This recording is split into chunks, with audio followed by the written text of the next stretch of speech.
A nuclear exchange happening during a podcast interview. We're not bombing them. Israel's bombing them. You just said we were. We are supporting This is Israel. high stakes. You're a senator. If you're saying the United States government is at war with Iran right now, people are listening. Okay. And by the way, I'm not mad at them. And you're an American lawmaker, so I just want to know. Hold on, I want to know your attitude. Yeah. You're not allowed to spy on us. I'm sorry. I know why you want to. I'm not mad at you, but you're not allowed to. Sure. And I don't care for it. I don't want to be spied on by you. Tucker, Ted Cruz, a nuclear exchange happening during a podcast interview where Tucker Carlson was asking very pointed questions to Ted Cruz, a very esteemed senator who's been around on a number of committees, intelligence, judiciary, all sorts of very important committees, talking about Iran. And there's been this maybe a little bit of a temporary fracture amongst those on the right about what the proper course of action is here on this issue. And so from our perspective, this is a healthy conversation to be having. I know some people might think that this is serving the left or serving the Democrats, but personally, I think this is a necessary conversation. We're not a monolithic orthodoxy party who just follows whatever our programming says, like the NPCs on the other side. And so we're happy to have this conversation, and we appreciate it because anytime our government acts in uniformity with other Democrats, when everybody's moving the same direction and there's a ton of momentum going one way, we normally get screwed on things. And we've seen that historically my entire life. We've been at war and watching this on repeat over and over and over again, and we're pretty tired of it. I at least want to make sure we're asking reasonable questions and having reasonable conversations. And of course, this went down. Now, the reason why I think this is so interesting is not just the context of what is inside. It's also everyone else thinks this is pretty dang interesting too. 24.3 million views. So it's captured a lot of attention. Not only, I mean, it's a nuclear exchange, as we'll watch, a little uncomfortable for some, but it is also, I think, indicative of the energy around this conversation. We keep hearing from a lot of people that this is America's final battle. We can change the course of history. A lot of the same platitudes we heard with Ukraine. Let's fight them over there so we don't have to fight them over here. Putin's going to come over and attack us if we don't stop him over there. Just like the Ayatollah is going to come over and attack. Okay, we got it all right. So we got it. So we're asking hard questions. Here is the exchange. I've got a follow-up to this, a part 2. The full interview, of course, will be over on Tucker's channel, and so we'll send you over there to watch it. But here we got this. We got reaction. Ted Cruz responded to this. Mark Levin is coming out supporting. We've got memes that are popping up that are pretty hilarious.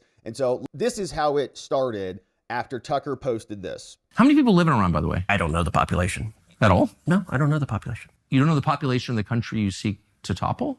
How many people live in Iran? 92 million. Okay. How could you not know that? I don't sit around memorizing population tables. Well, it's kind of relevant because you're calling for the overthrow of the government. Why is it relevant whether it's, because it's 90 million or 80 million or 100 million? Why is that relevant? Because if you don't know anything about the country... I didn't say I don't know anything about Okay, what's the ethnic mix of Iran? They are Persians and predominantly Shia. Okay, this is cute. It's not okay. even... You don't know anything about Iran. So okay, I am not the Tucker Carlson expert on Iran. You're a senator who's calling for the overthrow of the government. You're the one who claims... know anything about the country. No, you don't know anything about the country. You're the one who claims they're not trying to murder Donald Trump. You're the I'm one not saying that. who can't figure out if it was a good idea to kill General Soleimani, and you said it was bad. You don't believe they're trying to murder Trump. Yes, I do. Because you're not calling for military strikes against them in retaliation. And if you really believe that... We're carrying out military strikes today. You said Israel was. Right, with our help. I said we. Israel is leading them, but we're supporting them. Well, you're breaking news here because the U.S. government last night denied, the National Security Council spokesman Alex Pfeiffer denied on behalf of Trump that we were acting on Israel's behalf in any offensive capacity. No, we're not bombing them. Israel's bombing them. You just said we were. We are supporting Israel. This is high stakes. You're a senator. If you're saying the United States government is at war with Iran right now, people are listening. Okay. All right, so contentious as heck. Now, Ted Cruz responded to that, and he said, hey, you just took this out of context.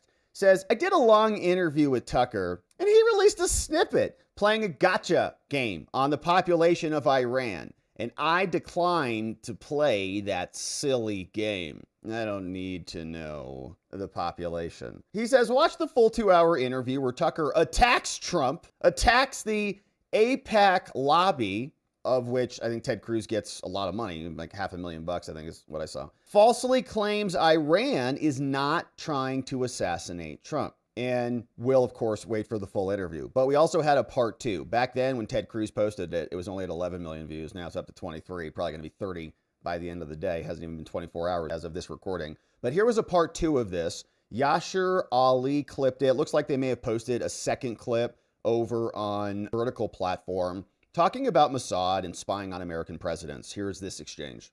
Does Mossad share all of its intelligence with us? Oh, probably not, but they share a lot. We don't share all of our intelligence with them, but we share a lot. It's a close alliance. Do they spy domestically in the United States? Oh, they probably do, and we do as well. And friends and allies spy on each other, and I assume all of our allies spy on us. And that's okay with you? You know what? One of the things about being a conservative is that you're not naive and utopian. You don't think humans are all... Part of the reason socialism doesn't work is the mantra from each according to his abilities to each according to his needs doesn't work.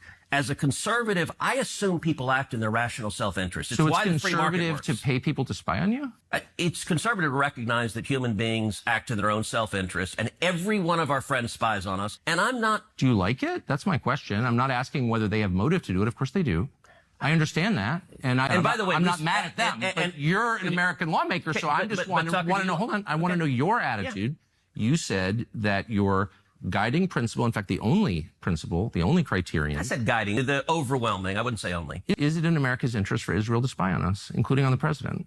It is in America's interest to be closely allied with Israel because we get huge benefits for it. And you want to see the clearest... But I just want to stop on the spying for a second. That it takes place, as you know, and including on the President of the United States and several precedents. And I just want to know if that's okay and why is it okay? Wouldn't an American lawmaker say to a client state, you're not allowed to spy on us? I'm sorry. I know why you want to. I'm not mad at you, but you're not allowed to. Sure. And I don't care for it. I don't want to be spied on by you. It's kind of weird not to say that, but you don't seem able to say that. We'll see how Ted responds when the full interview, of course, is released. But I think that's a pretty simple question. We don't want anybody spying on us. And I think at some level, you might say they are going to. There's a certain amount of it that we cannot stop or prevent. And so there's just going to be this natural, we're going to stop 80% of the spying. But there will be 20% because they're good at it, right? And there's only so much we can do and whatever. And you kind of realize that we're not going to go to war with Israel over that. Like, we understand they have to do that, and we just kind of play around that. And, it's this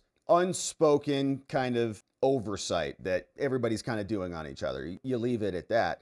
But to say that it's essentially allowed because we get a better benefit, like it's an exchange, it's like a quid pro quo. It's like, well, yeah, they do it. We're not too worried about that. Or we even allow it to some extent. But it's because we get a better benefit, I don't think is, not an exchange that I would make. I would think that you would need to have sanctity in your communications that is not being, obscured or interfered with by foreign nations, but whatever that foreign nation happens to be. But anyway, so Ted Cruz weighing the pros and the cons, putting it on a balancing scale and going through it. He also said this. He says, why does Tucker Carlson refuse to acknowledge the indisputable truth, says Ted. Facts don't care about your feelings, Tucker, which I think is a Ben Shapiro line, says, and they certainly won't bend to your narrative. Watch the full interview tomorrow where I call him out. Here is this clip that Ted shared. Okay. No, Iran did not try to assassinate the president during the last election. And by the way, if Iran did try to assassinate Trump, and we know that, then why are we not at war with Iran? Which is a good question. What is the line, right? This is what we were talking about. What is the line? If the Iranians are sending bombs to Israel and American citizens are being killed in Israel, does that justify America entering a war? Because some people are already making that argument that that's already happened, and that does justify America going in, or that Iran is responsible via proxies. I think Netanyahu is saying this, of American deaths. And if you follow the bouncing ball, you can connect it back to them. So what are the actual consequences of America that are redressable by our government? And one of the redressability mechanisms is war, right? So when do we cross that threshold and get there? Now, I don't think that they care too much about anyone trying to assassinate Trump. I think probably a lot of them would have been happy with that. So I think that's probably why we are not at war with Iran. Even if Iran did try to take out Trump, they're like, well, that would be a nice thing for them to do, because then we could go and declare war on them or something like that, right? If they actually succeeded. But if they haven't succeeded, then they've got alternative plans ahead. So they are not interested in investigating really any assassinations related to Trump. Ryan Roos, the only dude who's on trial for that, but we're not getting much depth into where he came from or what his background was. So interesting there from Ted. He responded, and I think we saw Mark Levin and others. In fact, Ted Cruz was just posting a bunch of stuff yesterday, And there was this meme going around, which is pretty funny. In response, says, Tucker, hey, what's the Ayatollah's favorite color? Ted Cruz, I don't know. Well, then how can you support an attack on Iran? Well, because they're building nuclear weapons and want to destroy America and Israel. He says, that's ridiculous. His favorite color is blue. It's like, all right. That's a funny meme. I don't think it's exactly what went down. It's a gotcha for sure, right? Is what Tucker was asking him. Like, what is this? What is this? What is this? Pretty basic facts. And 90 million people is a lot of people. Right? It's like a couple Californias. So what do you do with that if you have a regime change? What happens to that? Is there a humanitarian crisis? Is there a flood into Europe? Right? I think it's reasonable to ask about those issues and to explore the options rather than just making it all about the impending obliteration of America, which they have been claiming my entire life. And maybe, again, right, maybe it's like, Rob, it takes 30 years to build a nuke, and that's why you've been hearing about it for 30 years, as far as I can remember. I probably started when I was 10 anyways. So Ted Cruz posted a bunch of stuff. He's now back on his podcast, and so he dropped this 20 minutes ago. Says, Israel is winning massive victories in Iran, but Iran is striking back, trying to kill civilians. We break it down on Verdict with Ted Cruz. Subscribe to his podcast today. Here's what he shared. Chief of staff after another of Iran's military taken out by Israel. We have seen nuclear facilities across Iran taken out by Israel. The attacks have been incredibly effective. Iran is striking back. They are firing ballistic missiles into Israel, trying to kill civilians. Israel is attacking military targets. Iran is attacking civilians. All right, so that's Ted. Now, there were a bunch of other clips, memes spreading around of this, which is pretty funny. What place did Iran come in the 1976 Olympic Games? Ted Cruz. What? Funny. So, I think it's a good response, actually, from Ted to come up with this. It's like, I don't know. Like, these are very specific, granular details. You take the error and you agree and you amplify it. It's kind of a good persuasion technique. I didn't know that. Of course, I don't know anything about what he likes to put in his coffee, right? Or how he likes to prepare for sleepy time or whatever. It's an interesting response to it. Tucker, I think, is on a warpath at the moment, and he is in D.C. having a bunch of interviews with a bunch of other folks. He got asked about the Trump kooky comment, and this was reported over from the Free Press by Gabe Kaminsky. Gabe said that he texted Tucker after Trump posted that message that Tucker Carlson's a little kooky. Tucker says, yeah, I am a little kooky. I'll concede that. That's what he messaged me after Trump posted that. President's jab at the Fox News host was creating some infighting. Trump also disavowed essentially Tulsi Gabbard, although you can look at her statements and kind of split hairs on that, saying she didn't say what some people interpret her to have said and all the things. But now you've got this fissure in the Republican Party. You've got Carlson and Bannon. You've got Marjorie Taylor Greene, Jack Posobiec, shout out. On the other side, you've got Mark Levin, Ben Shapiro, Sean Hannity, Laura Loomer, Lindsey Graham, and Tom Cotton. And you're seeing this pop up. America first means peace through strength and trying to avoid war, said Mark Levin, calling him Qatarlson, saying he's getting paid by Qatar. And that's actually what Laura Loomer was also sharing. And I think what we saw in response to this, that this has also been going around saying, well, Tucker's just getting paid by the Qatar folks. And I haven't seen any evidence of this. Laura Loomer shared the documents. She said, here's the screenshot from the FARA documents filled out this year that proved that Qatar paid hundreds of thousands for an interview with Tucker Carlson, right? And she shared this one saying, all right, here, Tucker's reporting this on a form. Foreign Principal Embassy of Qatar had a show in person, and it was an interview. War with Iran, the prime minister of Qatar is being attacked in the media for wanting to stop it, right? So Tucker goes, does an interview, and I don't know how much money he was paid for this, but rumored that it's hundreds of thousands of dollars, so like $200,000. Laura Loomer said, Qatar is bad. They fund a bunch of bad things. Tucker's controlled by Muslims, and it's a very Laura Loomer type post there. But this is the full document, and I don't know if we had so this is the FARA registration form. So it goes to Lumen 8 Advisors is the name of the registrant. So that might be some company who's helping him to facilitate this interview. But if the number is $200,000, to be perfectly honest with you, that doesn't seem like an exorbitant fee at all, first of all, just for Tucker to show up anywhere because it's Tucker. But in addition to that, think about having to fly Tucker's team over to Qatar, right? So, I mean, you could even just say that's just like costs and expenses. Like that pays for the plane tickets for Tucker's film crew to come over there, like literally to, pack all the things.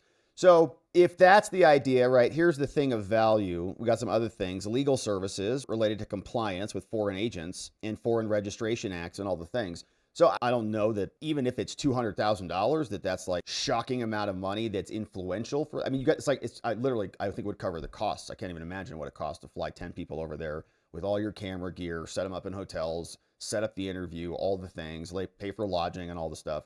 It's probably very expensive. And not to mention the fact that it's foreign. Doing that domestically would cost a ton of money. So anyways, so that's what's happening. Those claims are being made against Tucker. We also saw Sean Davis responded to this and says, at no point does this document say Tucker was paid anything. It shows that a registered PR firm was paid to try and book an interview, which is probably one of the most innocuous and banal things that ever could be listed on a FARA filing, and an activity that probably happens 10,000 times a day in politics, if not more. Saying, oh, wow, look at this. The government in Congo paid $265,000 to a PR firm to pitch interviews to CNN and Fox News. What a huge scoop. Less than 5 seconds of searching by randomly throwing in network names shows how stupid this is. Everybody's doing it, right? So you see all these interviewees are reaching out to try to schedule interviews. Yeah, it does show he's paid for other services, but what is it? People responding to Laura Loomer. So, of course, that's the battle now, right? Now we're getting into biases, who's getting paid off and who's working for whom, and all of the various back and forths. We did see Mark Levin is doing the same thing, says, wow, Chatsworth Carlson really scored. He said, how many Iranians are in Iran? Wow, Chatsworth Carlson. That was a profound question. What is their ethnic makeup? Wow, another brilliant question. You really nuked Ted Cruz. The ladies at the ludicrous left-wing Mediaite website were all excited, right? So I think the left is very excited about it. With their usual hysterical clickbait headlines, keep at it. But I don't think that's a fair characterization to say that the left is, in some way, shape, or form excited about this.